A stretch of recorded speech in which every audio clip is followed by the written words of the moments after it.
नमस्कार मंडळी, हा टी-आर-पीचा जमाना आहे. टी-आर-पीच्या शर्यतीत टिकून राहण्यासाठी सध्या सर्वच प्रमुख वाहिन्यांवर नवनवीन मालिकांची रेलचेल पाहायला मिळते. स्टार प्रवाहवर सुद्धा काही नवीन मालिका दाखल होत आहेत. तर यामध्ये स्टार प्रवाहच्या येणाऱ्या आगामी नव्या मालिकेतून मराठी आणि हिंदी मालिका विश्वातील लोकप्रिय अभिनेता तब्बल 7 वर्षांनंतर मालिका विश्वात पुनरागमन करणार आहे. तो अभिनेता म्हणजे समीर धर्माधिकारी. अभिनेते समीर धर्माधिकारी हे स्टार प्रवाहच्या आनंदी या मालिकेतून मालिका विश्वात पुनरागमन करणार आहेत. आनंदी या मालिकेत ते प्रसिद्ध उद्योगपती युगंधर निंबाळकर ही भूमिका साकारताना दिसणार आहेत. आपल्या भूमिकेविषयी बोलताना समीर धर्माधिकारी म्हणाले की स्टार प्रवाह सोबत ही माझी पहिलीच मालिका आहे. जवळपास 7 वर्षानंतर मी मालिका विश्वात पुनरागमन करतोय. त्यामुळे मी प्रचंड उत्सुक आहे. मालिकेची टीम खूपच छान आहे.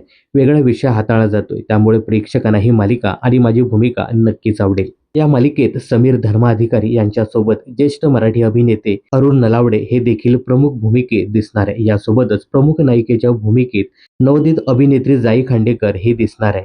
तर ही नवी कोरी मालिका येत्या 30 मार्च पासून रात्री 8 वाजता स्टार प्रवाहच्या प्रेक्षकांच्या भेटीला येते. तर या नव्या मालिकेबद्दल तुम्हाला काय सांगायचं आहे कमेंट्स करून नक्की सांगा.